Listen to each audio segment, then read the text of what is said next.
بہت ہی مختصر طریقے سے پیش کر رہا ہوں کیونکہ آپ نے اس سے پہلے سن لیا ہے اور ماشاءاللہ آپ کا حافظہ تو بڑا طاقتور ہے، ہر چیز آپ کو یاد ہوگی، بہت مختصر۔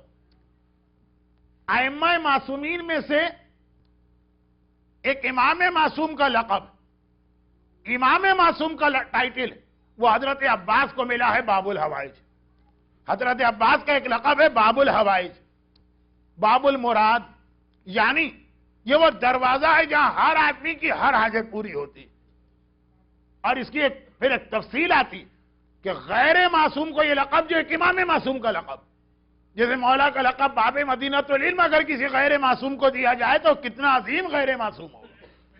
ساتویں امام کا لقب حضرت عباس کو مل رہا، اور اس کی بہت سارے اور بھی ریزن۔ رمضان کو ذہن میں رکھتے ہوئے صرف ایک بات اس وقت بھی میں نے پڑھی تھی، آج بھی ریپیٹ کرتا ہوں، اور وہ یہ کہ پروردگار کا وہی اصول، جو تم ہمارے لیے قربانی دو گے وہی چیز ہم تم کو عطا کریں گے، اور کئی ہزار، کئی لاکھ، کئی ملین گنا بڑھا کر۔ ابھی تک تو میں آخرت کی بات کر رہا تھا، اب دنیا میں حضرت عباس کا میدان کربلا کا جہاد ہی یہی تھا۔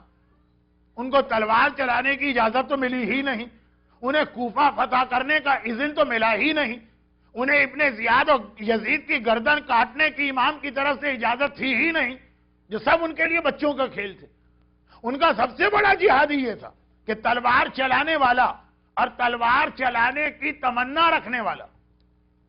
کل کی مجلس میں ایک لفظ آیا تھا نا، کہ سرسری سا خیال بھی مومن کے دل میں آیا، لیکن اگر رمضان کا مہینہ ہے تو اللہ کی نگاہ میں وہ اتنا اہم بنا کہ اللہ نے حلال محمد کو حرام، حرام محمد کو حلال کر دیا۔ پورا واقعہ میں کل سنا چکا ہوں۔ تو اب ایک سرسری سا خیال اگر دل میں آئے تو اللہ اس کو اتنا بڑا بنا دیتا۔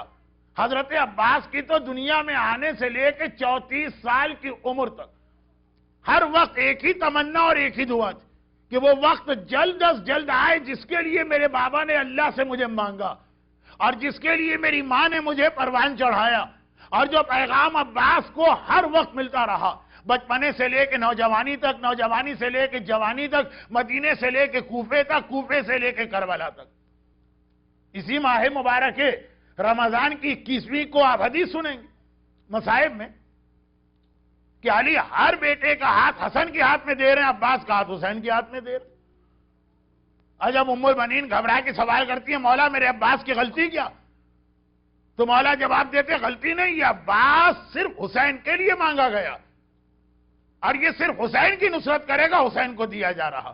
میں اس کو بہت مختصر الفاظ میں بیان کر رہا ہوں۔ اور وہاں سے لے کے کربلا تک کہ جب عباس اپنے بابا کے صحابیوں کو، حبیب ابن مظاہر اور زہیر قین کو یہ گفتگو کرتے ہوئے سن رہے ہیں کہ دونوں ایک دوسرے سے کہہ رہے ہیں یاد ہے نا وہ رات جب مادر عباس مولا کے گھر میں آئی تھی اور مولا نے دعوت ولیمہ کی تھی، اور خوشی کے عالم میں میرا مولا اس دعوت میں بار بار کیا کہہ رہا۔ ابھی تو عباس کی ولادت سے 1 سال پہلے کی بات، لیکن ان کو تو یاد ہے نا جو علی کے صحابی ہیں اور اس دعوت ولیمہ میں شریک۔ دونوں بزرگ ایک دوسرے سے کہہ رہے ہیں کہ بھائی یہ کوئی بھولنے کی بات، اب تک یاد ہے کہ مولا یہی جملہ تو کہہ رہے تھے کہ یہ شادی تو صرف میں نے اپنے حسین کو ایک جانثار و وفادار عطا کرنے کے لیے کی، اس سے مجھے وہ بیٹا ملنے والا ہے جو میرے حسین کے کام کربلا میں آنے والا۔ اور عباس سمجھ گئے، اتشجعنی یا اماں، چچا مجھے جوش دلاتے ہیں، ایک بار آقا سے اجازت لے کے آئیے، کل شام سے پہلے دارالامارہ پہ حسین کا علم لہرا رہا ہوگا۔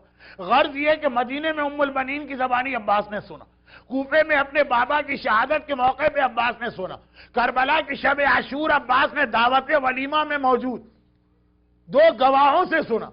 اور یہ سنا تو میں دنیا والوں کو بتانے کے لیے کہہ رہا ہوں، ورنہ عباس نے یہ پیغام بھلایا کب تھا، عباس کو اچھی طرح معلوم ہے۔ لیکن کیا ہوا یہ کہ جس کی سب سے بڑی دعا یہ تھی کہ میں حسین کی نصرت میں تلوار چلاؤں، روزے دار کی سرسری دعا اللہ کو اتنا پسند آتی، اور عباس تو گویا کربلا میں 3 دن کا روزے دار، اور وہ اتنی بڑی تمنا لے کے بیٹھا، اور حکم خدا آ گیا کہ نہیں، حکم خدا آ گیا عباس تم تلوار نہیں چلاؤ گے۔ جو امام کہتا ہے وہ خدا کہہ رہا، امام کی زبانی، لیکن حکم خدا آ گیا عباس تلوار نہیں چلاؤ۔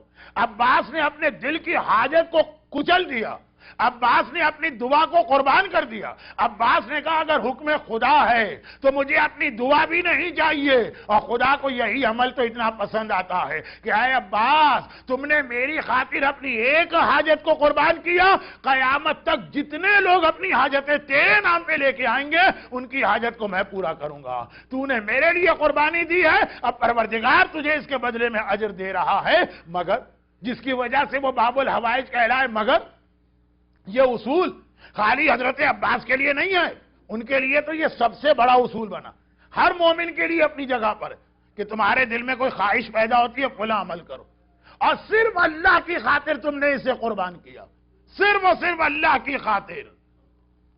کوئی دیکھنے والا نہیں, کوئی ہاتھ پکڑنے والا نہیں. جس کی بہت ہی چھوٹی مثال روزہ.